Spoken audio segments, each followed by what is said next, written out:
La rose de Chahouan. Écrit par Mohamed Sibari. Traduit par Abdelwahid Benani. Il y a longtemps qu'Alami n'avait pas profité de ses vacances. L'homme travaillait tous les jours de la semaine à l'hôtel Royal Lancaster de Londres. L'objectif étant de travailler et d'économiser toutes les livres sterling possibles. L'émigré était très religieux, comme la plupart des gens de sa ville natale qui quittèrent l'Andalousie afin de ne pas se convertir au christianisme. Ce morisque descendant d'une illustre famille de Grenade, quittait seulement son hôtel le vendredi pour aller prier à la grande mosquée de Baker Street et écouter le hadith de l'imam Youssef Islam, l'ex-chanteur anglais Cat Stevens. Un matin, un monsieur l'appela au téléphone. « Allô, oui. C'est bien monsieur Alami ? Oui. Comment vas-tu Sidi ? Bien, merci beaucoup. Je viens d'arriver de Chahouan et ton cousin Ali, le professeur, m'a donné une lettre pour toi et te passe le bonjour. Tu ne peux savoir le plaisir que cela me fait. Comment va-t-il avec son travail à Tétouan ? Bien, très bien. Quand peux-tu me donner la lettre ? Tu passes quand tu veux. Où ça ? À l'hôtel Great Western Royal. Tu sais où il se trouve ? Oui, à la station de Paddington. Exactement, passe par la porte de service et demande Monsieur Shawnee. La station de Paddington est l'une des plus grandes gares de Londres. C'est comme qui dirait une étrange mer où débarquent toutes sortes de trains. À pas léger, presque en courant, des personnes de toute nationalité défilent.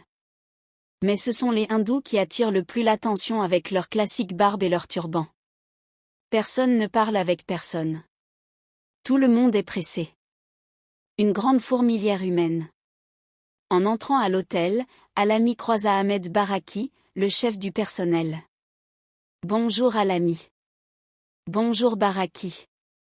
Monsieur Shawnee est là ? Il est au bar. Dans quel bar ? Celui de la station. Mon Dieu. Qu'est-ce que tu as ? C'est que je ne peux pas entrer dans un bar. Tu n'as pas d'argent ? Non, ce n'est pas ça. Alors quoi ? C'est que, moi, je suis musulman. Eh bien dis donc. Nous le sommes aussi. Entre au bar et demande une limonade, personne ne va t'obliger à boire de l'alcool. Non, je ne veux pas entrer.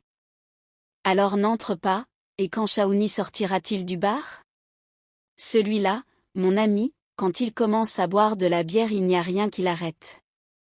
Parfois il passe toute la journée à boire. Dis-lui, s'il te plaît, que je passerai le voir demain matin. D'accord, je le lui dirai. Le jour d'après, très tôt, le garçon se présenta au bureau de Monsieur Baraki.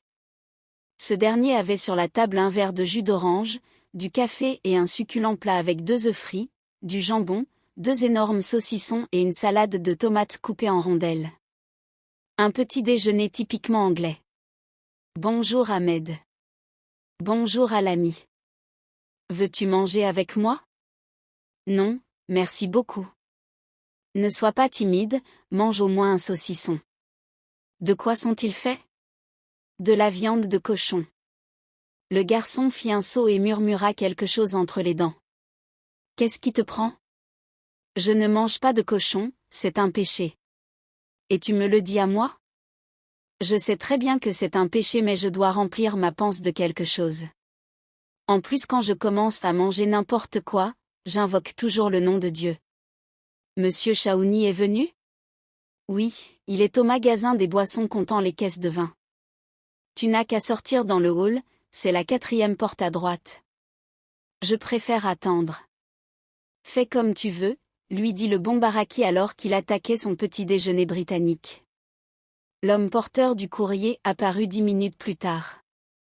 Ils se saluèrent et Alami récupéra sa lettre. À la fin de sa journée de travail, il se mit au lit et ouvrit la lettre de son cousin. Il la lut 3 ou 4 fois. Ali l'invitait à son mariage avec une enseignante de français, au mois d'août. Avant d'éteindre la lumière, le garçon se dit, un professeur de langue espagnole et une enseignante de français, ce sont là 2 bons salaires. Des mois passèrent et puis un vendredi, en sortant de la mosquée avec son parapluie il croisa Simo, diminutif de Sidi Mohamed. Ils entrèrent dans une cafétéria pour éviter une pluie torrentielle. « Quand vas-tu au pays ?» demanda Ali à Simo. « J'irai le 1er août. »« En voiture ? » ?»« Non, en avion. »« Pourquoi ne viens-tu pas avec moi en voiture ? » ?»« Ça te coûtera beaucoup moins cher. »« J'y penserai, » lui dit Simo. « Si tu te décides, appelle-moi fin juillet. » Alami paya les 2 cafés. Des mois passèrent au travail dans un hôtel. Le garçon travaillait comme une taupe dans une galerie. Les lumières ne s'éteignaient jamais, elles restaient allumées les 24 heures de la journée, et quand il sortait les vendredis, il neigeait ou bien pleuvait. Les parapluies sont d'une grande nécessité à Londres, ainsi que les mouchoirs. Durant la dernière semaine du mois de juillet, Simo demanda après Alami à l'hôtel. Un Galicien le fit passer par la porte de service et le conduisit aux toilettes. Le garçon finissait de nettoyer le sol. « Salut Simo. »« Bonjour Alami. »« Comment vas-tu ? » ?»« Comme tu vois, je nettoie les toilettes. »« Au fait, qu'est-ce qui t'amène par ici ? » ?»« Je viens te voir. »« Bon, si tu peux attendre 10 minutes. » Une fois le boulot terminé, le garçon alla à la rencontre de Simo. « Bon, que me veux-tu ? Quand penses-tu aller au pays ? » ?»« Je te l'ai déjà dit la dernière fois où nous nous sommes vus, le 1er août. »« Tu peux m'emmener avec toi ? » ?»« Bien sûr que je peux. »« Combien dois-je payer pour ça ? » ?»« Eh bien dis donc toi, tu ne penses qu'à l'argent. »« C'est que j'aime bien faire les comptes. »« Bon, nous payerons ensemble le carburant. »« Et la bouffe ? » ?»« Quelle bouffe ? On ne va quand même pas passer 3 jours sans manger. » « Que chacun mange ce qu'il veut. » « Moi, j'ai l'habitude d'acheter un poulet chez un Pakistanais, je le cuisine et je le mets dans une boîte en plastique que je transporte dans ma voiture. J'achète juste du pain, de l'eau et du Coca-Cola. Et pour dormir ? Pourquoi allons-nous dormir ? Moi je conduirai de Londres jusqu'à Saint-Sébastien et toi tu poursuivras jusqu'à Algésiras. Tu as raison, de cette façon on ne gaspillera pas d'argent dans des hôtels. En plus les hôtels en Espagne sont aussi chers qu'à Londres. N'emmène pas beaucoup de bagages avec toi. Pourquoi ? Parce que j'ai 5 valises bondées. 5 valises ? Tu es fou. Ce sont des cadeaux pour ma famille. Moi je n'emmène de cadeaux pour personne. Ça c'est ton problème. Sûr que c'est mon problème. Toute une année passée sous terre à nettoyer le sol, les toilettes et cuisine pour acheter des cadeaux à la famille. Non monsieur, je n'achète rien à personne. Je t'ai déjà dit que c'était ton problème. Bon, quand nous verrons-nous ? Le samedi, de bonne heure. Pourquoi ne passes-tu pas me chercher ? D'accord, je passerai te prendre à 4 heures du matin. Simo vivait dans un vieil édifice, propriété d'un Jamaïcain. Le quartier était habité par un grand nombre de Jamaïcains descendants de ces hommes qui construisirent les rails des trains d'Angleterre. Des gens très aimables, sympathiques et serviables. La veille du voyage, Alami avait nettoyé et installé ses 5 valises dans sa voiture. Malgré la pluie, le garçon était à l'heure au rendez-vous. L'horloge marquait 4 heures à la maison de Simo quand Alami sonna à sa porte. « Bonjour, tu prends un verre de café ? » Ni verre de café, ni verre de thé. Je veux prendre le premier bateau à Douvres. Tu te dépêches donc ou bien je m'en vais. Simo avait juste une petite valise et un sac en plastique. Ils arrivèrent à 6 heures du matin au port de Douvres, passèrent le service des douanes et prirent le premier bateau pour Boulogne. Il faisait un temps de chien, la mer était très agitée et la plupart des passagers avaient la peur inscrite sur leur visage. Quelques enfants vomissaient. Seul un couple de jeunes assis dans un coin, serrés l'un contre l'autre, s'embrassant durant toute la traversée, ne s'était pas rendu compte de la gravité de la situation. Une fois au port français de Boulogne, les garçons furent reçus par de jolies demoiselles qui leur offrirent de petits paquets de cigarettes, gauloises, et une petite sacoche remplie d'oranges. En France, le temps était un peu ensoleillé. Alami conduisit toute la journée. Le soir, il s'arrêta dans une station-service. Pendant qu'une femme le servait, Simo prit une orange et commença à l'éplucher. La Française se mit à crier et à l'insulter. Son mari sortit de la maison et en fit de même. Tout ce vacarme fut causé par le zeste de l'orange que Simo avait jeté par terre. Pendant qu'il payait l'essence, Alamy dit à son ami, « Ramasse ça du sol et remets-le dans la voiture. » Pourquoi ? Je ne veux pas de problème. Si ce « franchuti » continue avec ses insultes, je lui casse la figure. Tu dois être fou. Moi fou ? Tu vas voir. Il se dirigea vers le Français. L'homme se mit à courir et la femme commença à demander du secours. Alamy prit alors Simo par la ceinture, le poussa dans la voiture, démarra et partit en trombe. Il conduisit à 140 à l'heure. Ils ne se dirent mot durant des heures. Ils s'arrêtèrent dans un petit village, entrèrent dans un magasin d'alimentation et achetèrent du pain, du lait et de l'eau minérale. Ils sortirent du village et mangèrent le poulet qu'Alamy avait préparé. Après s'être rassasié, Simo dit à son compagnon, « Dommage que tu ne m'aies pas laissé casser la figure à ce raciste. Je t'ai déjà dit maintes fois que tu es fou. C'est pour vouloir me défendre que tu me traites de fou ? Plus que fou. Admettons que tu le frappes, lui et sa femme nous dénonceraient à la gendarmerie, on nous aurait arrêtés, conduits au poste, battus sans merci et mis en prison. En Angleterre ce n'est pas ainsi que cela se passe.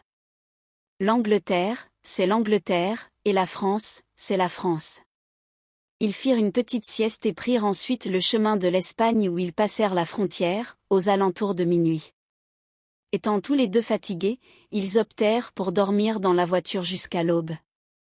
Ils stationnèrent donc devant un immeuble. Aux alentours de 4 heures du matin, alors qu'ils sombraient dans un doux rêve, ils furent menottés sans qu'ils s'en rendent compte. Des pistolets et des mitraillettes visaient leur tête. « Dehors !» répétaient à plusieurs reprises des policiers. « Si vous bougez, on vous tire dessus !» leur disait-il en Euskera. Surpris et morts de sommeil, ils furent conduits au poste le plus proche de la garde civile. Chacun d'eux fut amené dans une pièce à part. Alamy, qui parlait parfaitement l'espagnol, leur dit « De quoi nous accuse-t-on ? De rien, fils de pute, juste d'appartenir à l'État. Je suis marocain, vous pouvez vérifier mon identité. Où sont tes papiers ? Dans la voiture. Combien de dynamite tu as dans la voiture ? Où avez-vous posé les bombes ? Je veux un avocat. Je crois que ce gars-là a vu beaucoup de films américains, dit un garde civil avec un accent andalou. Quant au pauvre Simo qui ne comprenait rien en espagnol, il leur répondait seulement en anglais. Au petit jour, alors que le soleil se levait, de nombreux artificiers entourèrent la voiture. Les recherches durèrent presque une demi-heure pour essayer de trouver les bombes supposées. On ouvrit les portes de l'auto, on chercha dessous, dessus. On ouvrit, une à une, les 6 valises. Rien. Eh bien vous en avez fait du grabuge, dit l'un des artificiers. Ils vérifièrent les documents des garçons et s'assurèrent de leur nationalité. Nous avons fait une gaffe, dit le capitaine à un garde civil. À 8 heures du matin, un appétissant petit déjeuner fut servi aux émigrés par un garde civil. Messieurs, le petit déjeuner. Alamy et Simo se regardèrent l'un l'autre et se dirent en arabe, allez comprendre ces Espagnols. Après avoir terminé le délicieux petit déjeuner, le capitaine leur dit, messieurs, je vous prie de nous excuser, nous avons commis une erreur. Oui messieurs, une grande erreur et j'en suis désolé. Je vais vous dénoncer devant la justice. Pourquoi ? Nous n'avons fait que notre travail et puis qui vous a envoyé garer votre voiture devant le quartier général de la garde civile ? Nous ne sommes ni voleurs ni assassins. Mais ceux de État sont des voleurs et des assassins. Ils les aidèrent à refaire leurs valises, les invitèrent à déjeuner et à passer la nuit dans un hôtel sur le compte du capitaine de la garde civile. Ils se levèrent très tôt, prirent une douche chaude, un petit déjeuner et partirent en direction de Madrid. En arrivant à la capitale espagnole et craignant de se perdre dans cette grande cité, ils payèrent un vieil homme pour qu'il les fasse sortir de la ville.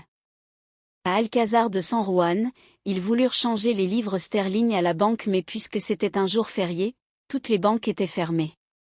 Ils entrèrent dans un bar et demandèrent au serveur s'ils pouvaient régler avec de l'argent anglais. Le jeune serveur consulta le patron qui accepta. Constatant que le montant était 3 fois plus élevé qu'à l'ordinaire, Simo dit au patron, « Ça c'est cher, très cher.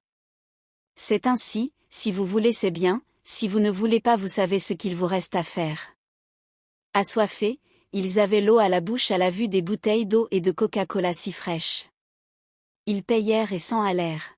« Quels profiteurs !» dit Simo très fâché. Il faisait très chaud. Ils se garèrent devant une ferme, préparèrent le déjeuner sous un arbre, mangèrent et firent une longue sieste. Simo prit ensuite la place du conducteur, et ce n'est qu'en arrivant au petit matin à Algésiras qu'un garde les fit entrer dans une vaste place où il y avait des centaines de voitures d'émigrés maghrébins qui venaient d'Almeria, de France, de Hollande, de Belgique, d'Angleterre. L'espace commençait à manquer et chacun faisait comme il le pouvait. Les enfants pleuraient et les femmes cuisinaient sur de petits butanes à gaz. Intrigués, les 2 garçons demandèrent à un maghrébin, « Pourquoi ne nous laisse-t-il pas poursuivre ?»« Parce qu'il n'y a plus de bateau. »« Comment se fait-il qu'il n'y ait plus de bateau ?»« Je ne comprends pas, » dit Simo. Il laisse passer à tour de rôle. La faute en incombe aux agences de voyage qui n'ont pas prévu cette avalanche de voitures. Les autorités espagnoles font ce qu'elles peuvent, mais d'autres véhicules arrivent à chaque heure. Vous êtes là depuis combien de temps ? 3 jours. 3 jours.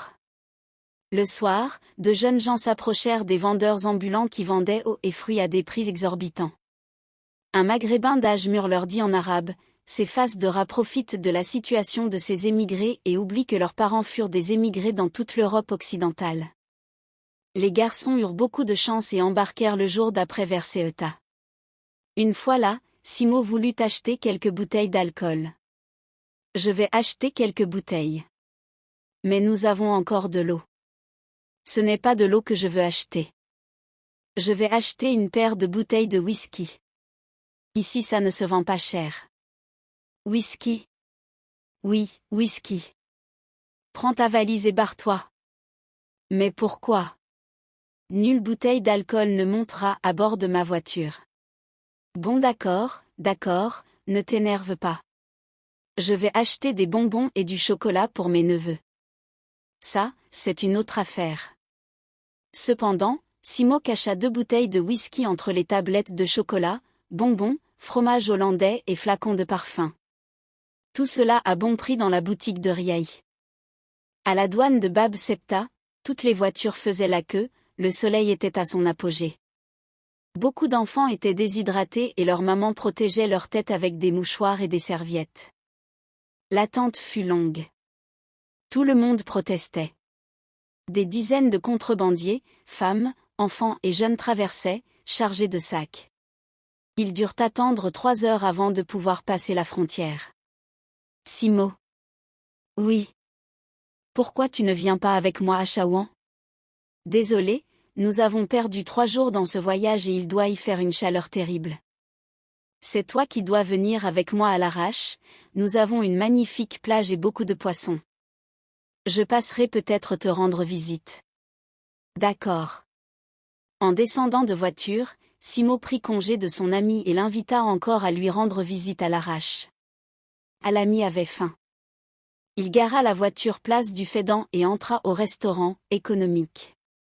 Quand on lui servit le déjeuner, le garçon se souvint du temps où il était étudiant au lycée Kadi Ayad et du nombre de fois où il était venu manger dans ce même restaurant avec ses camarades d'internat. Conduisant lentement, le garçon prit la route en direction de sa ville natale. Malgré les nombreux virages, beaucoup de voitures le dépassaient. Conduire un véhicule avec le volant à gauche est très dangereux, surtout dans un pays où l'on conduit du côté droit.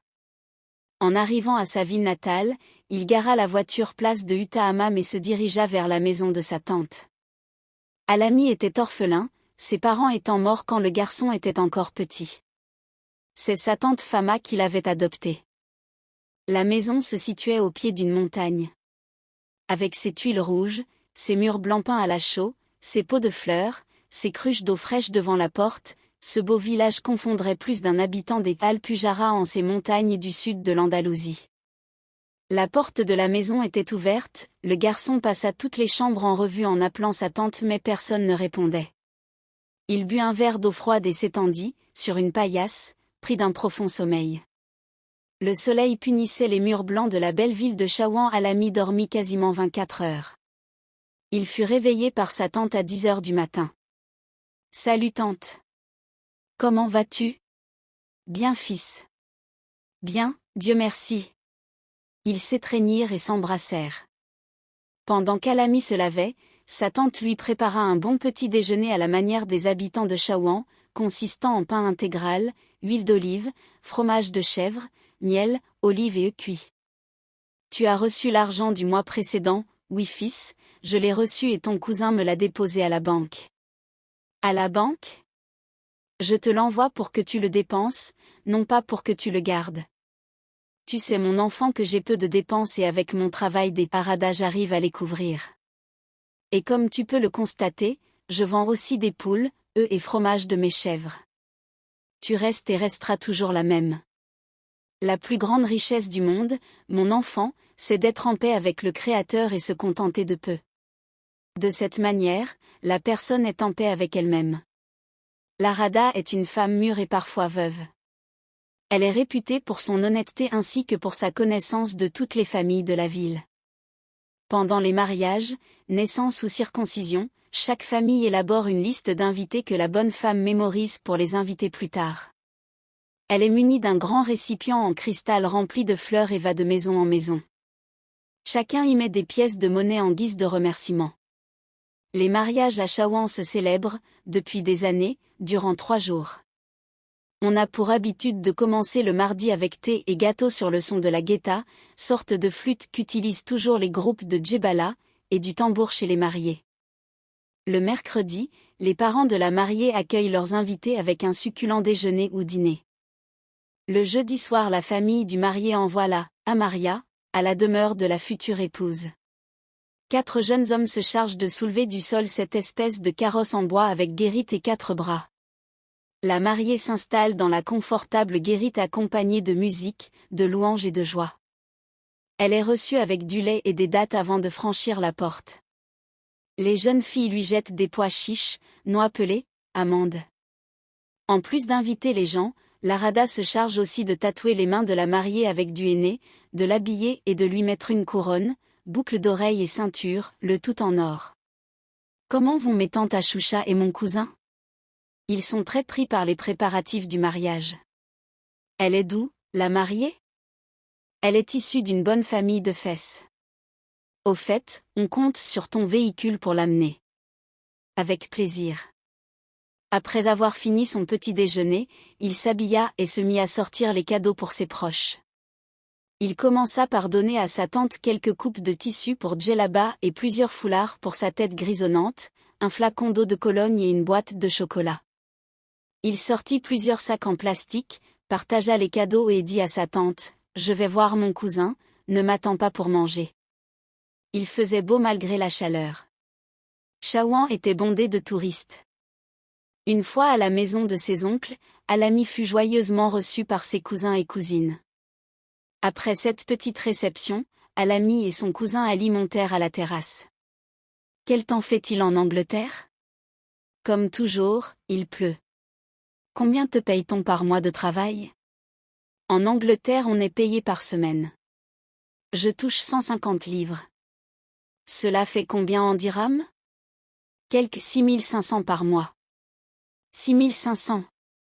Le double de mon salaire. Oui, mais toi, tu es professeur et moi ouvrier. C'est de ta faute, tu n'as pas voulu finir tes études et tu étais toujours fasciné par l'Europe. Oui, je le sais et ne crois pas que je ne le regrette pas, mais c'est trop tard à présent.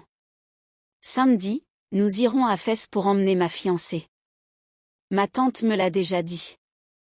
Nous devrons sortir très tôt et de nuit si possible. Pourquoi si tôt ? Tu as oublié la chaleur qu'il fait à Fès en été ? Tu as raison, nous sortirons très tôt. Mais malgré la chaleur, j'aime le climat de Fès, sec et très sain. Et Shaouni, comment va-t-il ? Ivre comme toujours. Tout son argent va dans les bières. Mais il ne buvait pas quand il était ici en vacances. Il ne buvait pas d'eau, tu veux dire? Cousin, tu dois me conduire demain à Tétouan, je dois emmener quelque chose à ma maison. D'accord, mais tu dois m'accompagner à Cabo Negro, j'ai envie de me baigner et de m'exposer un peu au soleil. Au fait, quand s'achèvent tes vacances? Dans 3 semaines. Tu veux bien nous emmener, ma fiancée et moi? Avec plaisir. Combien de fois t'ai-je invité à venir à Londres? Non, ce n'est pas à Londres où nous voulons partir. Et où voulez-vous que je vous emmène? À Grenade. Eh bien, comme tu voudras. Nous irons passer notre lune de miel et visiter des amis. En arrivant à Fès, la famille de la fiancée reçut celle d'Ali avec tous les honneurs. Au son de la musique arabo-andalouse, Ali et les siens passèrent dans un grand salon arabe où ils reçurent un magnifique déjeuner. Il faisait très chaud. À la tombée de la nuit, entre chants de louanges et chansons populaires que l'on chante dans tous les mariages marocains, les mariés montèrent dans une Mercedes ornée de rubans verts, blancs et rouges. Sur les vitres on pouvait lire « Heureux mariage » en lettres arabes écrites avec du coton. Le cortège nuptial composé de 10 voitures sortit de Fès à 8 heures du soir. Ils prirent le chemin le plus court, c'est-à-dire Meknès, Sidi Kassem, Souklarba, Ouedzane et finalement Chaouan. Ils arrivèrent à 11 heures du soir à la maison d'Ali. Ses amis et ses proches avec leurs chansons, le groupe de musique avec ses tambours et ses gaïtas jouèrent à briser les tympans même d'un éléphant. Le couple s'assit dans 2 grands fauteuils au grand salon. Les musiciens jouaient la musique andalouse et plus tard des airs et des chansons populaires. Presque tous les couples de jeunes dansaient devant les mariés. Des jeunes filles voulurent entraîner Alami sur la piste de danse, mais il refusa. Des garçons voulurent l'emmener de force, mais il résista. Le garçon était gêné, voire indigné de voir ses cousines danser devant tant d'hommes. Une belle fille, cousine de la mariée, commença alors à faire la danse du ventre, le garçon eut honte et monta à la terrasse. « Pourquoi n'es-tu pas en train de t'amuser comme les autres garçons ?» lui dit sa tante alors qu'elle coupait le pain en 4 tranches avec un couteau. « Je ne sais pas comment on laisse les filles danser avec les garçons. C'est une honte. » La femme éclata de rire et dit, « Ça se voit que cela fait longtemps que tu ne viens pas à Chaouan. Nous ne sommes plus en ces temps anciens et je te fais savoir que dans toutes les fêtes de mariage où je fais office de cuisinière et d'arada, tous les garçons et les filles s'amusent à danser ensemble. Les temps ont changé, mon fils. Ou bien à Londres les garçons ne dansent pas avec les filles? Bien sûr qu'ils dansent, mais eux, ce sont des chrétiens. Et alors? Nous avons nos coutumes. Les coutumes évoluent avec le temps. Le garçon n'aima point l'opinion de sa tante. À la fin du dîner, le marié enleva son costume de cérémonie et mit sa djellaba blanche. Il fut accompagné par ses amis et ses proches à la mosquée du coin. Devant la porte de celle-ci, ils récitèrent plusieurs versets du livre sacré. Après avoir terminé, un vieil homme avec une barbe rousse commença à prier pour la santé et la prospérité des mariés tandis que toute l'assistance répondait « Amin ». De retour à la maison, la mariée était assise à l'intérieur d'une Mercedes. Ils furent conduits à l'hôtel Parador où ils passèrent leur première nuit des noces. 2 jours s'écoulèrent sans qu'ils soient dérangés et au 3e jour, Alami les conduisit à leur maison de Tétouan. Le jour d'après les 2 cousins optèrent pour aller à la plage Restinga. La nouvelle mariée prépara des sandwichs et Alami se chargea d'acheter des limonades qu'il mit dans un réfrigérateur portatif. Il y avait de nombreux vacanciers et il était presque impossible de trouver une place pour se garer. Ce fut Kouloud, la femme d'Ali qui se déshabilla la première. Elle portait un attirant de pièces qui donnait beaucoup de charme à son corps svelte et harmonieux. Les migrants évitaient de lui parler. Il avait le visage rouge comme une tomate et regardait partout sauf la femme de son cousin. Il n'arrivait pas à comprendre comment son cousin pouvait, ainsi, lui permettre de montrer son corps devant tant de gens. En les voyant s'embrasser dans l'eau, Alami leur dit « Je vous attends au café ». Sur le chemin du café, il vit des femmes et des jeunes filles étendues sur le sable en train de prendre un bain de soleil avec des soutiens-gorge non ajustés. Le garçon faillit pousser un cri à la vue d'une adolescente avec les seins en l'air. Les nouveaux mariés passèrent une magnifique journée et rayonnèrent de joie. Ils ne prêtèrent point attention à la mauvaise humeur de l'émigré. Depuis ce jour, Alami cessa d'aller à la plage. Il donnait les clés de la voiture à son cousin et restait à la maison à regarder les chaînes des télévisions espagnoles. Il adorait les matchs de football. Les jours passèrent rapidement et les vacances d'Alami approchèrent de leur fin. Le jour du retour arriva et Ali, Khouloud et Alami embarquèrent à Ceuta. Il faisait chaud à la péninsule. Khouloud dit au cousin de son mari, Alami, pourquoi ne prendrions-nous pas un bain à Marbella? Bonne idée. Ainsi je pourrai voir mon ami Manolo Mendoza, lui dit son mari. Bon, si vous insistez. Ils garèrent la voiture près de la plage. Le couple sortit un parasol. Chacun mit son maillot de bain sauf Alami qui refusa de mettre le sien. Ils se dirigèrent vers la plage. Tu ne te baignes pas, cousin? Non, je n'en ai pas envie. Alors accompagne-nous à la plage. D'accord. En mettant les pieds sur le sable propre de Marbella, Alami dit à son cousin, cousin. Oui. Je vous attends dans la voiture. Pourquoi? Je ne peux pas voir tant de femmes nues. Mais qu'est-ce que ça peut bien te faire? Ça va contre mes principes. Franchement, je ne comprends plus rien. Moi je me comprends parfaitement, en outre je n'ai pas encore prié de toute la journée. Fais comme bon te semble, cousin. Le couple était un peu gêné par l'attitude de l'émigré. Ils prirent le soleil et se baignèrent. Dans la voiture, Alami dormait comme un tronc. Pauvre Alami, il doit être très fatigué. Quand il se réveillera, nous lui demanderons s'il veut bien qu'on passe la nuit à Marbella. Le couple prit son déjeuner et attendit à la terrasse d'un bar du coin le réveil du garçon.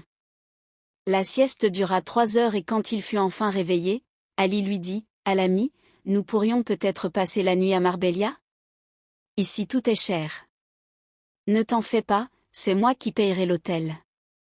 Il ne s'agit pas d'argent, c'est que mes vacances s'achèvent dans 5 jours, n'en parlons plus, nous passerons cette nuit à Marbella. Dis-toi bien que nous sommes en voyage de noces, lui dit Khouloud avec un air sérieux. D'accord, comme vous voudrez. Ali appela son ami Manolo Mendoza, bonsoir. Bonsoir. Manolo est là? Oui, il est là, attendez une minute. Manolo, on t'appelle au téléphone. Oui. C'est moi, grosse tête. Salut grosse tête. Comment tu vas? Bien, très bien. Il fait chaud là où tu es? Un peu. Quand passeras-tu par ici? Je suis ici, à Marbella. Je ne te crois pas grosse tête. Je te donne ma parole d'honneur que je suis à Marbella. D'où m'appelles-tu? D'une cafétéria appelée Destrella. Mais elle est juste au-dessous de ma maison. Je descends tout de suite. Le garçon n'attendit même pas l'ascenseur et prit les escaliers en courant. Aurais-je des visions? Non mon gars, c'est bien moi. Les deux garçons s'étreignirent. Je te présente ma femme Khouloud et mon cousin Alami. Heureux de vous connaître et félicitations.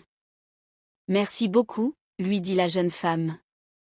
Manolo, nous avons besoin, en premier lieu, d'un bon hôtel pour passer la nuit. Ça va être très difficile car nous sommes en haute saison mais nous trouverons bien quelque chose. Ils montèrent en voiture et se dirigèrent vers un hôtel proche. En montant les valises, Mendoza dit à son ami, après dîner, nous irons prendre quelques verres et puis nous nous rendrons dans une discothèque. D'accord, grosse tête. Alami dit à son cousin, moi, je suis fatigué, je préfère rester à l'hôtel. Ne sois pas un trouble-fête et viens t'amuser avec nous. S'il est fatigué, laisse-le se reposer, dit Khouloud. Ils dînèrent au restaurant de Don Juan Antonio López Yepes, ami intime de Manolo, qui se chargea lui-même de leur préparer le repas. Ils commencèrent à prendre des verres de bar en bar et de buvette en buvette. Ils entrèrent dans une discothèque aux alentours d'1 heure du matin. À peine entrés, les nouveaux mariés pris par la musique, passèrent à la piste de danse. La soirée dura jusqu'à 5 heures du matin. Ils petit-déjeunèrent et rentrèrent à l'hôtel. Alami était en train de descendre les valises. Que fais-tu, cousin? Je descends les valises, tu ne le vois pas? Mais on n'a pas encore dormi. Ça c'est votre problème qui vous a dit de ne pas dormir? Mais nous sommes en vacances. Oui, je le sais. Mais moi je dois faire un long voyage pour voir des amis espagnols musulmans à Grenade. Que allons-nous faire, Ali? En vérité, je n'en sais rien. Nous restons à Marbella ou bien nous poursuivons avec lui jusqu'à Grenade? Je crois qu'on ferait mieux de continuer avec lui jusqu'à Grenade. Je ne veux pas qu'il se fâche, et puis c'est le seul cousin que j'ai. Comme tu voudras, mais avant, allons prendre une bonne douche. C'est ce que j'appelle un petit déjeuner corporel, hygiénique et sexuel. Alors qu'Alami conduisait, le couple dormait profondément. Ils n'ouvrirent les yeux qu'après être arrivés à la belle ville nazaréenne. Alors qu'Ali faisait visiter à son épouse le palais d'Alhambra, l'Albessin, Bibrambla, le souk du charbon, l'Alqueseria et autres monuments arabes, Alami partit à la rencontre de ses amis espagnols musulmans. Ils firent ensemble la prière du Dor, la prière de midi, déjeunèrent et une fois le repas fini, Alami leur demanda « Et notre ami Abdel-Jabbar, comment va-t-il » Nous avons cessé de lui parler. Pourquoi? Car il boit encore de l'alcool, lui répondirent-ils alors qu'il confectionnait des pétards. Et Antonio, il s'est converti? Non, sa fiancée a menacé de le quitter s'il se convertissait. Et qu'a-t-il fait? 2 saints valent mieux que 2 saints, lui dit le plus jeune avec des yeux dilatés. L'émigrant passa 2 jours à Grenade. Les nouveaux mariés résidaient dans un luxueux hôtel avec piscine.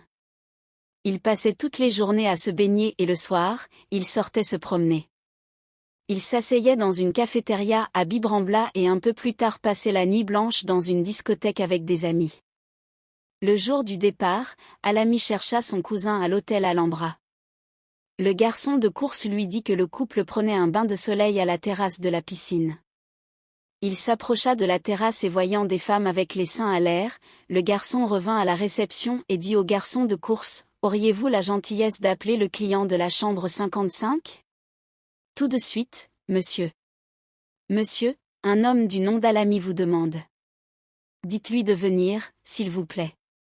Le garçon revint à la réception et dit à Alami, il vous demande de le rejoindre au bar de la piscine. Bar? Moi au bar. Cet homme est fou. Dites-lui que je viens juste lui faire mes adieux. D'accord, lui dit le garçon un peu agacé. Le couple rejoignit Alami au salon. La femme de son cousin était en maillot. Le garçon baissa la tête pour ne pas la voir. Il la baissa encore plus lorsque la jeune fille prit place dans un fauteuil et entr'ouvrit ses jambes. Il prit congé de son cousin et tête baissée, donna la main à Kouloud qui lui dit en souriant « Tu ne vas pas me donner un baiser d'adieu ?» L'émigré faillit s'évanouir quand celle-ci lui donna 2 baisers sur les joues. Durant le trajet entre Grenade et Londres, le garçon ne faisait que se demander « Comment a-t-elle osé m'embrasser devant son mari? Serait-elle folle ?» Il faisait un temps splendide sur la capitale du Royaume-Uni. Beaucoup de gens prenaient des bains de soleil sur l'herbe verte des pelouses, le torse nu. Alami revint à son travail et comme toujours, il ne sortait que les vendredis pour aller prier. Des mois passèrent, et un beau jour au Porto-Velo, quartier très fréquenté par les Maghrébins, le garçon était en train d'acheter de la viande dans la boucherie de Monsieur Kanfoudi quand il croisa le cuisinier de la mosquée. Ils se saluèrent. Ce dernier l'invita à prendre un thé au café Marrakech. Le cuisinier dit à Alami, « Alami. »« Oui, Amidou. »« Tu ne penses pas te marier? » ?»« C'est la seule chose qui ne soit pas dans mes prévisions. »« Pourquoi? » ?»« Tu as l'argent, la santé et un travail fixe. Que veux-tu de plus? » ?»« Ce n'est pas ça, Amidou, la plupart des filles d'ici boivent et fument. Elles n'ont aucune identité, c'est-à-dire qu'elles ne sont ni musulmanes ni chrétiennes. Elles ont tout perdu et leurs parents ne peuvent rien faire quand elles sont majeures. En plus, les lois anglaises les incitent à abandonner la maison de leurs parents. Je ne te parle pas des filles d'ici. Je me réfère à celles du pays. Chez nous aussi elles se sont modernisées. Oui, mais il existe encore des millions de familles traditionnelles. Je connais un monsieur très pieux qui a 7 filles dont 6 sont mariées et ce sont des épouses modèles. Tu as dit 6, et la 7e? La 7e est la plus belle fille de Chouan. Chouan? Oui mon ami, dans une ferme près du village Garouzim. Elle est mariée? Non, elle n'est pas mariée, alors pense-y. Et si tu te décides, nous te la demanderons en mariage cet été. Mais avant il faut que je la voie. Ça va être un peu difficile, mais nous trouverons bien un moyen. L'été arriva et Alami voyagea cette fois en avion avec Amidou et sa famille. Une fois à l'aéroport de Tanger, ils louèrent un taxi et furent conduits à Chouan. Il faisait nuit quand ils se séparèrent. Amidou dit au garçon, « Alami, je vais me reposer quelques jours et quand j'aurai résolu quelques problèmes je viendrai te voir pour conclure l'affaire dont on a parlé à Londres. Quand tu voudras. Il nous reste encore du temps et en un mois beaucoup de choses qui peuvent se faire. Moi aussi je dois m'occuper de quelques papiers concernant le terrain que je viens d'acheter. » En arrivant à sa maison au Rif el Andalouse, il fut reçu, comme toujours, avec beaucoup d'affection par sa tante. Après le dîner, la bonne femme lui fit savoir que son cousin Ali avait eu une petite fille et que le couple était très heureux. « J'en suis heureux. Demain j'achèterai un cadeau pour la petite et j'irai leur rendre visite. » Au fait, tante, connais-tu quelqu'un de Garouzim? Pourquoi mon fils? On m'a dit qu'un monsieur très pieux a une fille très belle dans une ferme près du village Garouzim. Cela veut dire que tu veux te marier? Oui tante, je veux me marier. Tu ne peux savoir combien j'ai attendu que ce jour arrive. Dans quelques jours tu iras avec un ami demander la main de Warda, mais avant je veux la voir. Je ne veux pas qu'on me donne un chat pour un lièvre. Alami et son cousin jouèrent un match de foot entre anciens élèves et une sélection d'émigrés. On jouait toujours sur le terrain de Lota el-Kébir et il fallait régulièrement une réserve de ballons. Si un joueur frappait le ballon assez fort et que celui-ci sortait du terrain, il était irrécupérable d'autant que le terrain se trouvait à flanc de montagne. La tante partit au village de Garouzim pour rendre visite à une ancienne amie. Elle fut très bien reçue. Après avoir terminé le verre de thé à la menthe, Larada lui dit, « Je suis venue exprès pour que tu m'informes sur une fille qui s'appelle Warda, fille du Fkité Fraouni. Tu la connais? » Si je la connais? Mais c'est moi qui l'ai fait venir au monde. C'est une fille très belle et très sympathique. Tu te souviens de mon neveu Alami? Bien sûr que je me souviens de lui. Eh bien, il veut la demander en mariage. Et pourquoi attendre? Demain nous irons parler à son père. Mon neveu est très méfiant, il veut la voir d'abord. Ça va être très facile. Facile? Le matin, il peut la voir avec d'autres filles à la rivière. Ce même jour, la femme revint à Chouan et raconta tout à son neveu. Le jour d'après, très tôt, Alami et sa tante partirent au village de Garouzim. Aux alentours de 10 heures du matin, la sage-femme lui dit, « Tu as une djellaba et un turban? » Non, non madame. Habillé en roumi, en européen, tu vas attirer l'attention mais ne t'en fais pas, je te laisserai la djellaba et le turban de mon défunt mari. Les femmes avec leur haïk et le garçon avec sa djellaba et son turban descendirent la pente et se dirigèrent vers Oued el-Kébir. Un groupe de jeunes filles descendait aussi à la rivière en chantant. Entre les arbustes des lauriers roses avec leurs fleurs sauvages roses et blanches qui accompagnaient le trio dans sa descente, les deux femmes cachèrent l'émigré. La sage-femme appela Warda et celle-ci se sépara du groupe et vint vers elle. « Bonjour Lala Fatima. » D'une beauté sans pareille. Entre Warda et les lauriers roses, on ne pouvait distinguer clairement laquelle des deux était la véritable fleur. La jeune fille s'inclina et baisa la main de la femme. « Comment vas-tu, ma fille? »« Bien, très bien. »« Et tes parents? »« À la maison. » Elle prit des nouvelles de ses 6 sœurs. Les salutations durèrent plus d'un quart d'heure.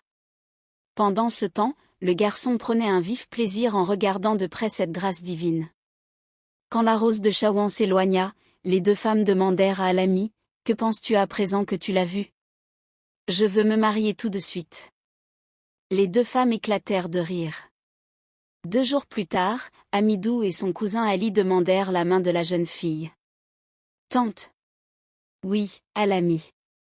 Je ne veux ni danse, ni boissons alcoolisées durant mon mariage. J'inviterai juste les tolbas, le groupe de religieux qui déclament les versets du livre sacré.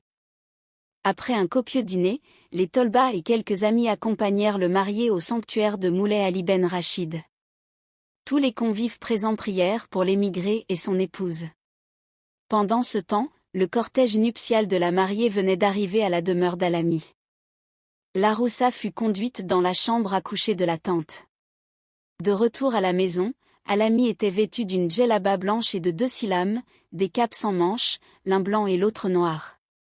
Au milieu des chants et des prières religieuses, l'Aroussa entra dans la chambre à coucher. Les parents de l'Aroussa attendirent presque 3 heures et à la fin, l'Aroussa sortit vêtue de la cape blanche. La belle-mère pleura de joie et les 6 sœurs remercièrent le bon Dieu. S'il était sorti avec la cape noire, ceci aurait signifié un malheur pour toute la famille de la mariée qui aurait été répudiée sur le champ. Pendant que la jeune et belle Rose dormait encore dans son cocon nuptial, Alami se réveilla très tôt et alla prendre un bon petit déjeuner bien mérité sur la place Uta Hammam. En mangeant, le regard perdu devant la mosquée de Sidi Wali, le garçon ne faisait que se demander « Comment vais-je l'emmener avec djellaba et voile à Londres ?» Mariquita, personnage très populaire à Chouan, dit en parfait espagnol au jeune homme « Bonjour Alami, comment vas-tu ?»« Bien, merci. On m'a dit que tu t'es marié. »« Oui, je me suis marié. »« Tu veux prendre le petit déjeuner avec moi ?»« Non, merci, je ne peux pas, tu es occupé ?»« Non, je ne suis pas occupé. »« Prends au moins un verre de thé. »« Je ne veux rien prendre, je suis très fâché. »« Qu'est-ce qui t'arrive ?» Quelqu'un a écrit une lettre au général Franco lui disant que Mariquita est mort. Mais le général Franco est mort. C'est pour cela Alami, c'est pour cela. Et elle passa son chemin en répétant la même phrase. Tebeya, autre Meidoub de la région qui passait par là, vit Alami et lui dit « Ne prête pas attention à ce que dit Mariquita, elle est folle. » Les vacances étaient sur le point de s'achever et l'homme s'habitua à la belle vie. Le matin quand il se levait, Warda lui présentait un copieux petit déjeuner. Il l'invita maintes fois à partager son repas mais elle refusait. Elle lui disait que son homme devait être servi en premier, avant la femme. C'est ainsi qu'elle fut éduquée par ses parents. Quand il finissait de manger, Warda lui lavait les mains dans un lave-mains en cuivre. La jeune mariée resta 3 jours sans sortir dans la rue. Elle n'ouvrait même pas les fenêtres. Une fois les vacances terminées, Amidou et Alami louèrent un taxi pour les conduire à l'aéroport. En plus des valises, l'épouse d'Amidou emmena plusieurs kilos d'olives avec charmel, sauce piquante, plusieurs bottes de menthe, gâteaux et calais, une sorte de charcuterie. À l'aéroport, se rendant compte que sa femme, habillée telle une momie, attirait l'attention, Alami lui demanda d'enlever le voile et de se couvrir la tête avec un foulard assez large. Les douaniers ne purent dissimuler leur admiration devant une telle beauté, chose qui mit Alami mal à l'aise. On lisait clairement sur le billet Tanger-Gibraltar-Londres. Quand l'avion décolla, Alami dut faire taire sa femme. Morte de peur, Warda demandait du secours et appelait sa maman. Les hôtesses la tranquillisaient alors que tous les passagers riaient. Alors qu'il survolait le détroit de Gibraltar, la femme se tranquillisa un peu mais en atterrissant sur la roche, Warda continua avec ses cris et ses appels au secours. « Warda, nous sommes ridicules. » En lui baisant la main, Warda lui dit en pleurant « Je suis désolée Sidi Alami, je préfère la mort plutôt que de monter dans un avion. » Il restait 1 heure avant le décollage et l'émigré en profita pour visiter Gibraltar. Warda resta bouche bée devant la beauté des magasins. En voyant passer les lanites, nom donné aux autochtones, avec de courts pantalons qui laissaient entrevoir leurs fesses, et de petites blouses ouvertes sur leur dos et leurs seins, elle baissa la tête et dit à son mari « Quelle honte! Quelle innocente créature !» se dit l'émigré alors qu'il lui achetait une glace. Le vendeur de glace, un jeune homme au teint brun, lui dit « C'est votre femme ?»« Oui, c'est ma femme. »« Tu as de la chance, mon ami, c'est une très jolie fille. » L'éloge ne plut pas au mari.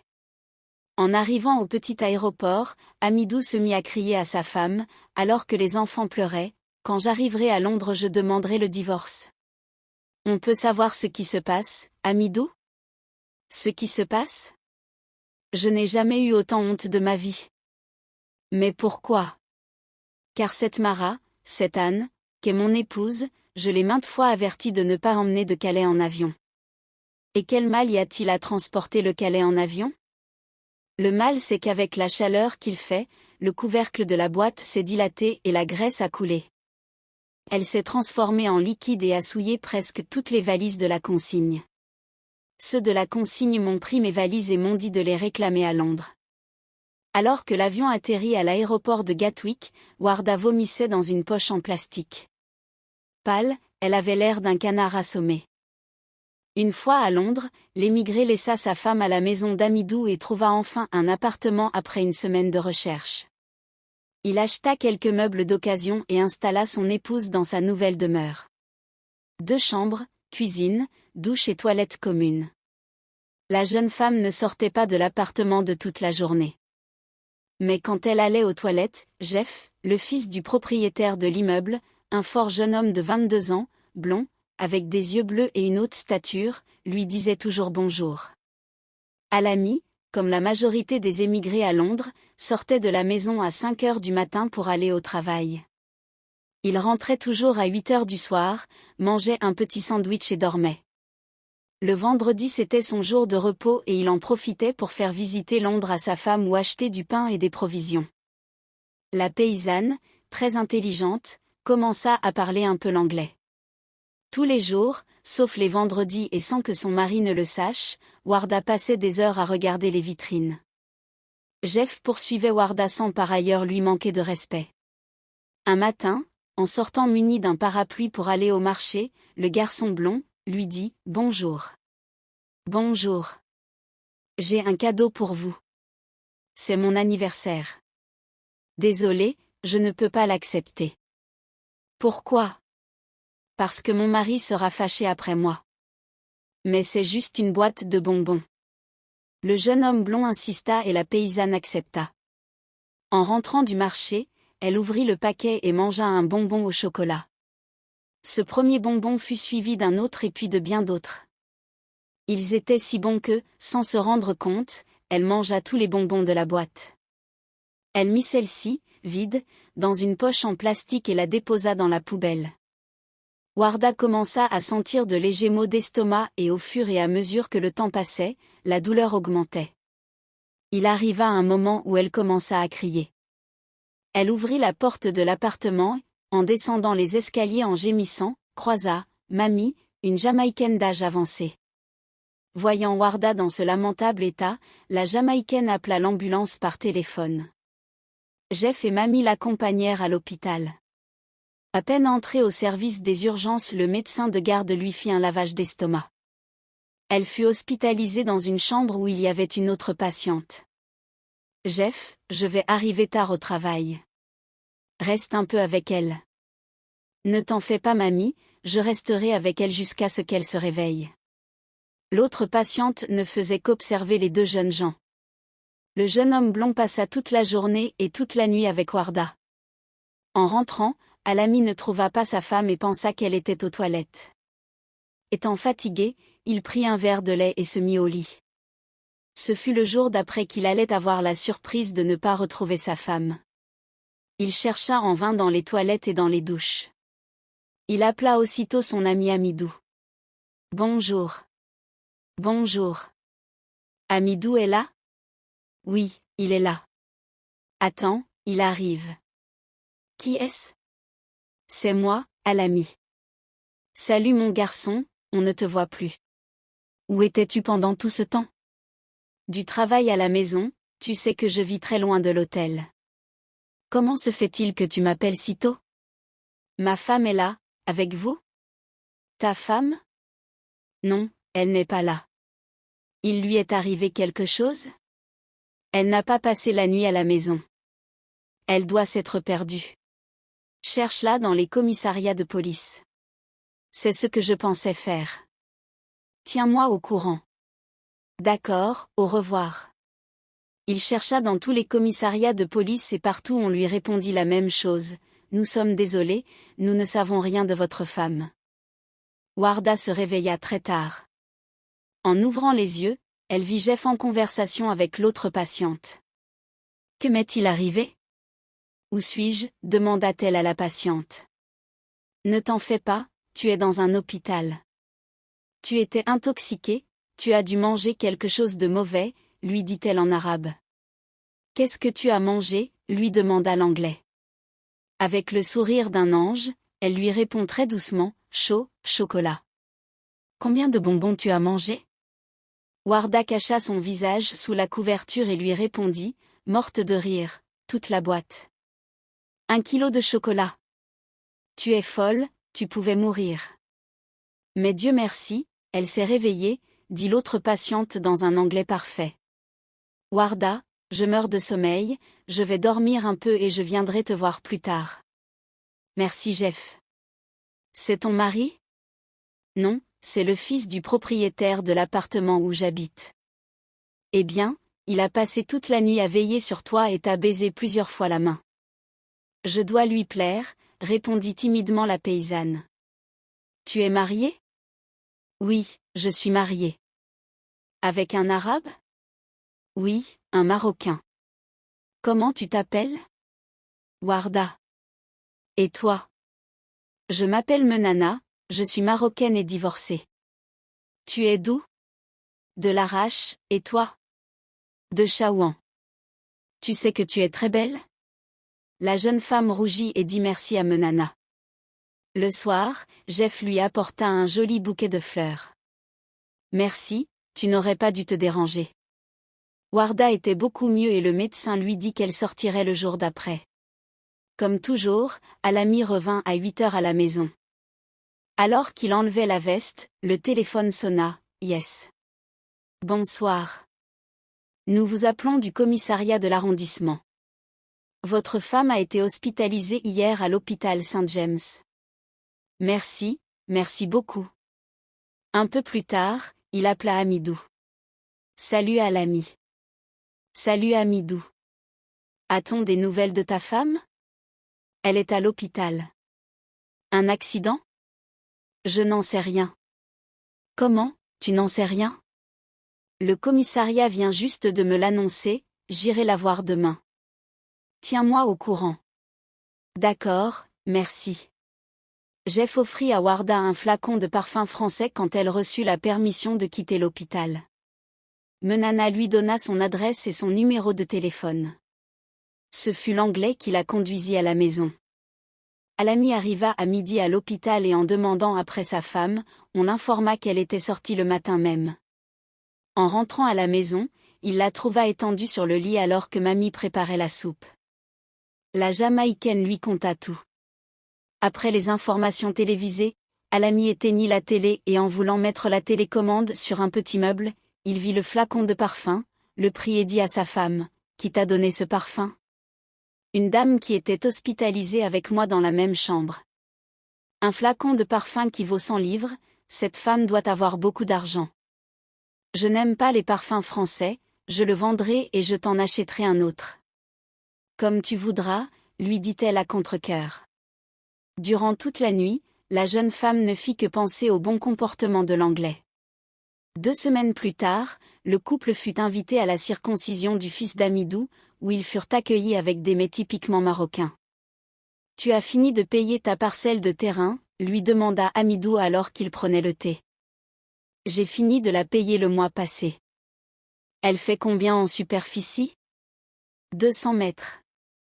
C'est très grand, il faut beaucoup d'argent pour construire 200 mètres, je te le dis, moi qui ai beaucoup d'expérience.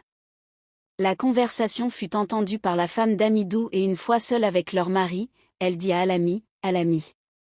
Oui, fais Thomas. Pourquoi ne laisserais-tu pas ta femme travailler? Il y a un poste vacant à l'hôpital. C'est un travail propre et très bien payé. Avec vos 2 salaires, vous pouvez construire rapidement 2 ou 3 étages à Chaouan. » Amidou et Thomas insistèrent. L'émigré fit rapidement ses calculs. 2 jours plus tard, Warda commença à travailler à l'hôpital. Elle donnait toute la paye de la semaine à son mari. Des mois passèrent et Jeff continuait toujours à poursuivre, de ses assiduités Warda.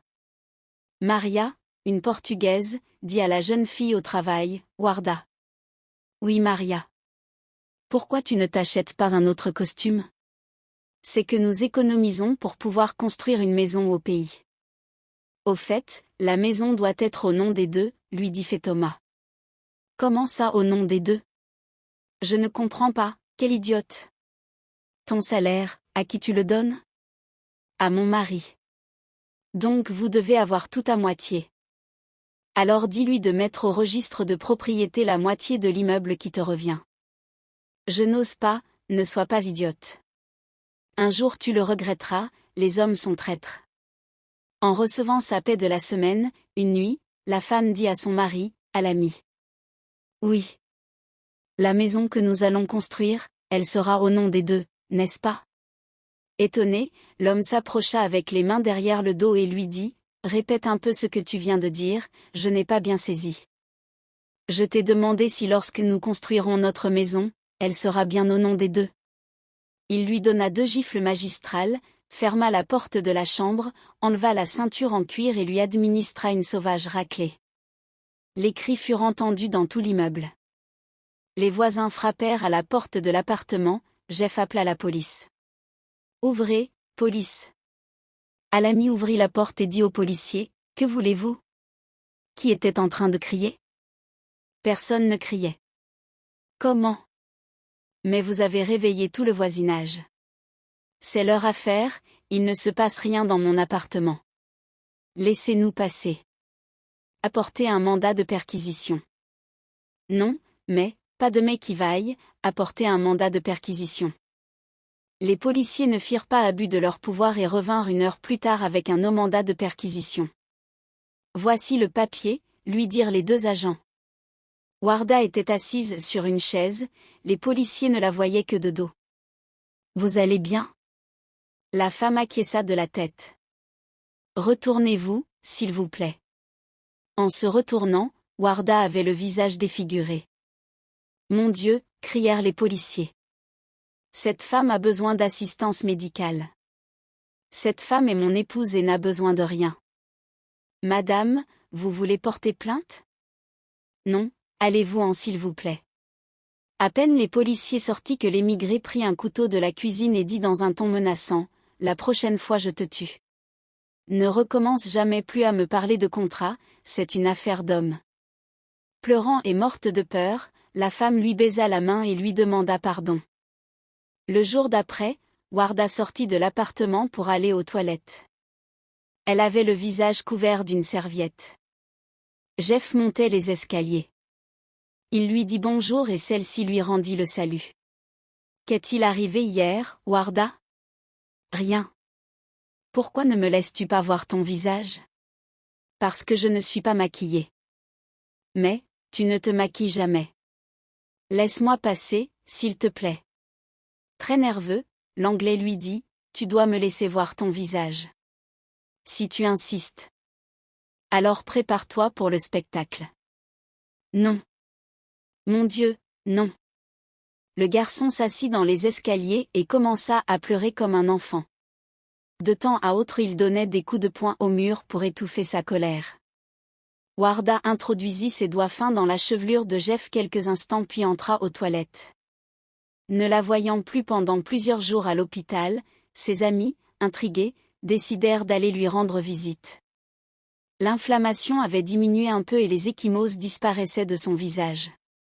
Mais les coups restaient marqués sur presque tout le corps de la belle émigrée. Elle reçut joyeusement ses collègues et pendant qu'elle prenait le goûter, la Portugaise lui demanda, « C'était un accident ?» Non, 4 hommes m'ont attaqué de nuit. Ils m'ont pris le sac, le collier en or que j'avais au cou et m'ont roué de coups. Canaille. Une fois les bonnes femmes parties, Thomas resta seul avec Warda. Cette affaire de vol et d'agression par 4 hommes, moi, je ne peux l'avaler. Alors Warda se jeta dans ses bras et commença à pleurer. C'était ton mari, n'est-ce pas? Oui. Ah, le salaud. Et peut-on savoir pourquoi? Je lui ai dit ce que tu m'avais dit.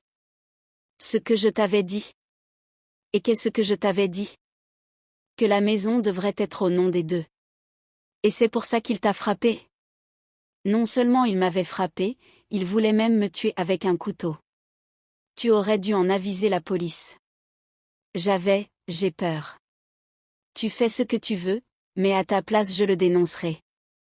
Une nuit, Alami dit à sa femme, j'irai à Chawan dans une semaine. Tu aurais pu m'aviser plus tôt. Pourquoi? Pour demander la permission au chef du personnel. Ce ne sera pas la peine, j'irai seul.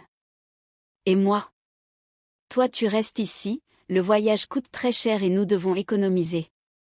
Mais moi je veux voir mes parents. J'ai dit non, c'est non. Bon, comme tu voudras. Le mari continua, je vais m'absenter un mois. Je dois être présent quand les travaux commenceront car la plupart des maçons sont des voleurs. Essaie de ne pas dépenser trop d'argent. Une fois seule à la maison, la belle paysanne sauta de joie. Une nuit, Jeff l'invita à dîner. Elle accepta avec joie. Ils dînèrent dans un luxueux restaurant. Les bonnes intentions et l'éducation de l'anglais lui firent beaucoup d'effet. Ils se quittèrent sur de fortes poignées de main, au seuil de l'appartement. Le jour d'après le blond dit à Warda lorsqu'il la croisa dans les escaliers, « Après-demain c'est samedi, nous irons d'abord dîner et je t'emmène ensuite à la discothèque. » D'accord, Jeff. Ils dînèrent dans un restaurant au bord du fleuve Tamise et à minuit entrèrent dans une discothèque. Je ne sais pas danser. Danse comme tu as envie. Warda se divertit très bien. Elle se sentait comme une femme libre et connut pour la première fois le bonheur en Angleterre. De retour à la maison, ils se séparèrent sur un romantique baiser. La femme était si heureuse qu'elle ne put fermer l'œil. La semaine d'après, Warda demanda 2 jours de congé. Jeff en profita pour l'emmener au parc zoologique. Elle avait l'air d'une fillette. Elle courait de cage en cage. Elle était sidérée. Jamais elle n'avait vu autant d'animaux à la fois. Ils déjeunèrent dans un restaurant hindou et le soir, ils visitèrent de nombreux magasins de prêt-à-porter féminin. Pourquoi ne me laisses-tu pas t'acheter une robe? Et lorsque mon mari me demandera d'où je l'ai, qu'est-ce que je lui dirai? Que tu l'as acheté avec ton argent. Il sait ce que je gagne, il s'en rendra vite compte. Ils dînèrent dans un restaurant chinois et passèrent une magnifique soirée dans une salle des fêtes. De retour à l'appartement, la jeune fille ouvrit la porte et l'invita à entrer. Kama Sutra les accompagna jusqu'au petit matin. Jeff réveilla Warda à 10 heures du matin. Elle était morte de sommeil. « Laisse-moi, j'ai sommeil. Je passerai te prendre dans une demi-heure. Je vais t'emmener à la plage de Brighton. » Il faisait très beau, la plage grouillait de gens. Jeff. Oui, ma chérie. Comment les femmes peuvent-elles prendre le soleil avec les seins à découvert? Ce n'est pas interdit? Ici chacun est libre de se baigner comme bon lui semble et quand il veut. Et comme tu peux voir, personne ne regarde personne. Ils passèrent toute la journée à la plage et de retour à Londres, Warda était très triste. Qu'est-ce que tu as? À présent je sais pourquoi on dit que le meilleur finit toujours. Quand reviendra ton criminel de mari? Après-demain. Et que penses-tu faire? Que veux-tu que je fasse? Bon, nous trouverons bien une solution. La belle créature avait passé les meilleures vacances de sa vie. Un mois de liberté et de bonheur. Elle se savait de retour à l'esclavage dans les 2 prochains jours. Effectivement, à peine rentrée, son mari lui dit « J'ai les pieds en marmelade, réchauffe un peu d'eau et lave-les-moi. » Il s'assit sur un canapé et la femme réchauffa l'eau, la versa dans une cuvette en plastique. Elle lui lava les pieds et les lui sécha avec une serviette. Sa vie redevenait un enfer. Elle n'arrivait à voir Jeff que les vendredis à la mi-journée. Un fatidique jour, Alami oublia le ticket hebdomadaire du train. Il ouvrit la porte de l'appartement alors que Warda était assise sur les genoux de Jeff. Tous les 3 restèrent là, à se regarder durant quelques secondes. Ils avaient l'air de statues de marbre. Morte de peur, Warda fit un bond et se cacha derrière l'anglais. Furieux, Alami prit un couteau de la cuisine et sauta sur l'amant de son épouse. Il lui planta un coup sur le bras et un autre à l'épaule. Le Londonien, jeune et robuste, prit la main de l'agresseur et lui fit lâcher le couteau. La bagarre dura quasiment 5 minutes. Warda sortit dans la rue pour demander de l'aide. Plusieurs voisins envahirent l'appartement et séparèrent les deux hommes. Comme dans tous les accidents, vols, bagarres, la police et les ambulances ne mirent même pas 5 minutes pour arriver sur les lieux du drame.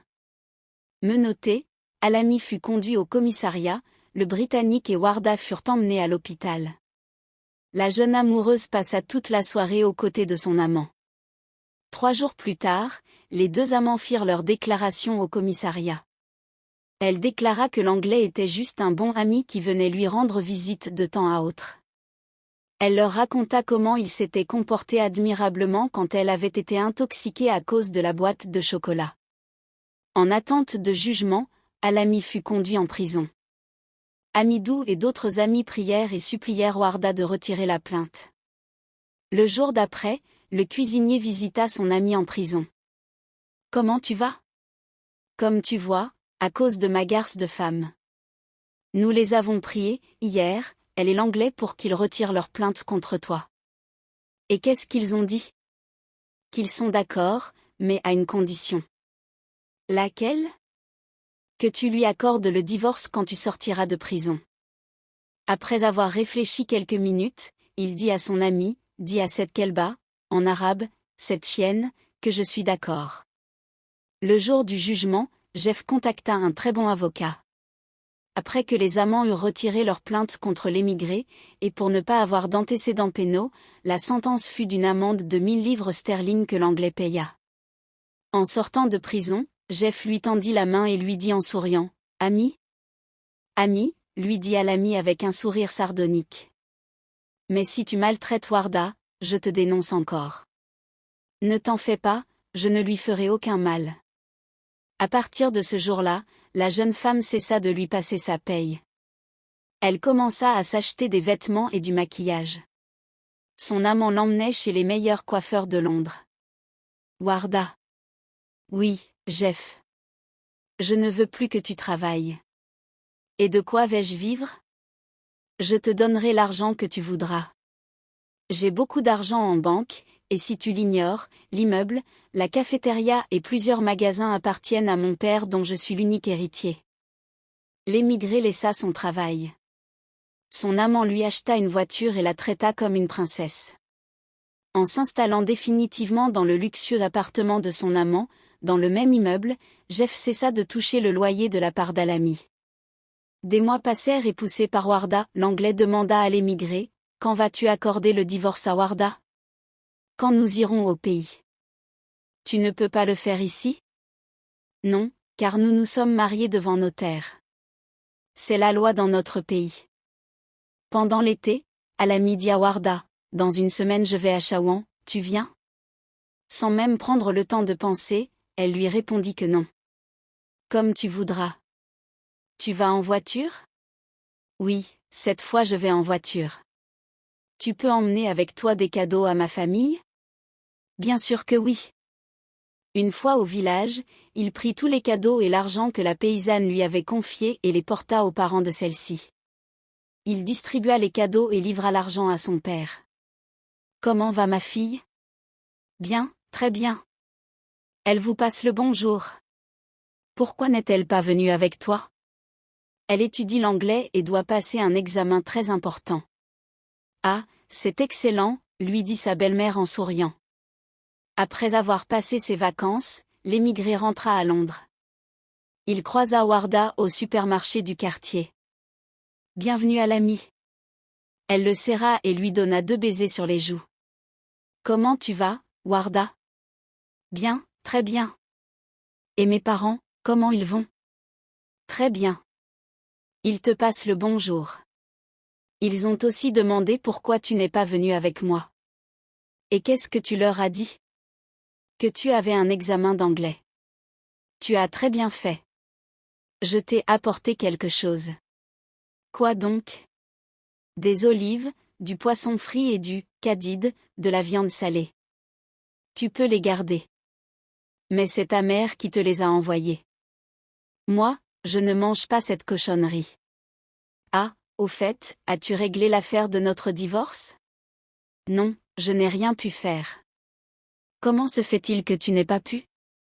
Les notaires m'ont dit que tu dois être présente pour leur dire que tu es d'accord. La belle paysanne n'était pas convaincue. Elle envoya une lettre à ses parents pour demander s'ils avaient reçu l'argent et les cadeaux. 2 semaines plus tard, Warda reçut une lettre dans laquelle il lui affirmait avoir reçu argent et cadeaux. Un jour, Warda prit la décision de rendre visite à son amie Menana. Elle l'appela par téléphone. Ce fut Jeff qui l'emmena en voiture. La maison était aux environs de Londres. Une luxueuse villa avec un beau jardin. Warda fut reçue avec tous les honneurs par Menana. « Vas-tu tarder ?» lui demanda l'Anglais. « Bien sûr qu'elle va tarder. Cette nuit, elle va dormir chez moi. » La femme insista et le jeune homme blond lui fixa rendez-vous le jour d'après pour venir la chercher. Elles déjeunèrent et parlèrent durant des heures. La femme lui fit visiter la maison et la jeune femme resta bouche bée devant un tel luxe. À la tombée de la nuit, des voitures commencèrent à arriver à la villa. Tous les hommes étaient arabes et asiatiques. Ils étaient accompagnés de jeunes et belles anglaises. Ils commencèrent avec un apéritif et la soirée continua jusqu'à minuit. Warda dit à Menana qu'elle était fatiguée et qu'elle voulait dormir. Tous les invités supplièrent, en arabe classique, la belle fille pour qu'elle restât encore un peu avec eux. 1 heure après, Warda demanda à son ami de lui montrer les toilettes. Il y a 4 salles de bain au premier étage, tu choisis celle que tu veux. Alors qu'elle montait les escaliers, Warda se rendit compte que quelqu'un la suivait. Elle entra dans la première salle de bain qu'elle trouva et ferma la porte à clé. Le ventru, toujours en arabe classique, lui dit « Ouvre, ouvre s'il te plaît, n'aie pas peur, je te donnerai tout l'argent que tu veux. Je t'épouserai, ouvre s'il te plaît. » La pauvre fille passa toute la nuit aux toilettes et au petit matin, alors que tout le monde dormait, elle sortit de la villa. Elle marcha presque 3 kilomètres et finalement prit un taxi. 2 années passèrent et Alami ne payait toujours pas de loyer. L'Anglais cessa même de lui faire payer les reçus d'eau, d'électricité et de qualification. Les vacances s'approchèrent et Alami dit à Warda, « J'irai à Chawan dans 1 semaine. Tu ne peux pas savoir l'envie que j'ai de voir mes parents et mes sœurs. Si tu ne veux pas venir avec moi, alors prépare ce que tu as à envoyer à tes parents. » Warda consulta son ami anglais qui dit à Alami, « Emmène Warda avec toi, voici 5 000 livres, accorde-lui le divorce et quand tu reviendras je t'en offrirai 5 000 autres. » D'accord, mais à une condition. Qu'elle n'emmène pas son petit chien avec elle. Tant en France qu'en Espagne, chaque fois qu'il prenait un hôtel, la paysanne appelait son amant par téléphone au nez de son mari. Ils arrivèrent de bonne heure à Ceuta, passèrent la douane et rien qu'en parcourant une paire de kilomètres de Fnidac, ancien Castellijo, Alami se gara à la droite d'un petit jardin potager où il y avait d'un vieux et sec figuier. « Descends Warda, je vais te montrer un autre terrain que j'ai acheté au nom des deux. » Sans se douter de rien, la naïve amante, avec un pantalon court, descendit en exhibant ses jolies cuisses. Elle reçut alors un traître coup de poing et tomba de tout son poids par terre perdant ainsi connaissance. Alami prit une branche du vieux figuier et quand celle-ci commença à reprendre connaissance, il lui administra une terrible raclée. La branche se rompit en 2. Il arracha une autre plus grande. Warda voulut s'enfuir, mais ce fut en vain. Il la tira par sa belle chevelure et lui donna un coup de pied au visage. Ses cris furent entendus par plusieurs personnes. Une paysanne, 4 hommes et 2 gendarmes qui étaient de service sur la route vinrent pour lui porter secours. La belle émigrée saignait du nez. Elle avait la bouche fendue, les yeux gonflés. Ses épaules nues étaient plus bleues que roses. Ses cheveux, d'une noirceur exceptionnelle, dépeignaient. Mais, malgré son état, Warda gardait toujours la beauté de ces déesses de la mythologie grecque. Les secouristes en furent étonnés. « Que personne ne se mêle de mes affaires, » dit Alami, d'un ton menaçant, alors qu'il tenait toujours la branche des 2 mains.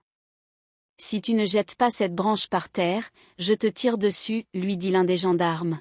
« Je la jetterai, mais avant vous devez m'écouter. » « Écoutez-le, vous n'avez rien à perdre, » leur dit la paysanne alors qu'elle essuyait le visage ensanglanté de Warda. Elle m'a trahi pendant 3 ans avec un Anglais. Elle a couché avec lui devant mes yeux. Et pourquoi tu ne l'as pas tué?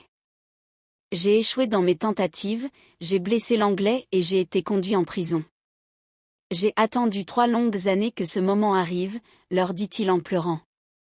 Nous n'avons rien vu, dirent les gendarmes. Nous, non plus, dirent les 4 hommes. Pour moi, tu peux la tuer, dit la paysanne. Warda demanda pardon à son mari mais il continua à la battre. Il se reposa un bon moment, la mit dans la voiture et prit la direction de Chouan. Une fois à la maison des beaux-parents, descendez votre fille de voiture. Ma fille, cria la maman de joie. En voyant l'état lamentable de sa fille qui descendait de voiture, la maman s'écria, Mon Dieu! Qui a fait ça à ma fille? Moi, madame. C'est moi qui le lui ai fait. J'aurais dû la tuer. Pourquoi? Qu'a-t-elle fait? Ils passèrent dans une petite habitation, fermèrent la porte et l'émigré leur conta ce qui s'était passé durant les 3 dernières années.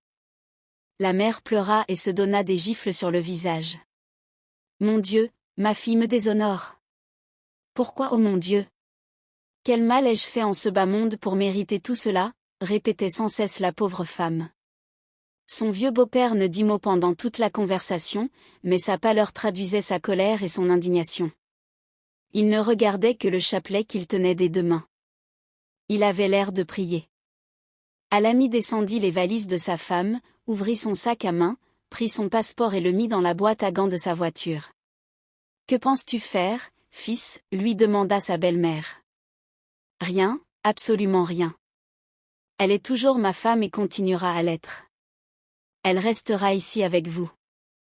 Je lui enverrai tous les mois l'argent que stipule la loi dans ces cas. » L'émigré passa un magnifique mois de vacances avec son cousin de Tétouan. Il n'était alors plus gêné à la vue des filles en maillot à la plage de Rio Martil, Dick, Cabo Negro, reste un gars. Une fois les vacances terminées, et de retour à Londres, Jeff lui demanda pour Warda, pourquoi n'est-elle pas venue avec toi? L'une de ses cousines va se marier. Elle rentrera dans 2 semaines. Tu as divorcé? Oui, j'ai divorcé. Je peux voir le certificat de divorce? Pas avant de voir les 5000 livres. Mais aujourd'hui c'est dimanche. D'où veux-tu que je sorte les 5000 livres? Alors, donne-moi un chèque. En touchant le chèque, Alami lui donna une photocopie de son acte de mariage avec une photo de Warda collée sur un côté.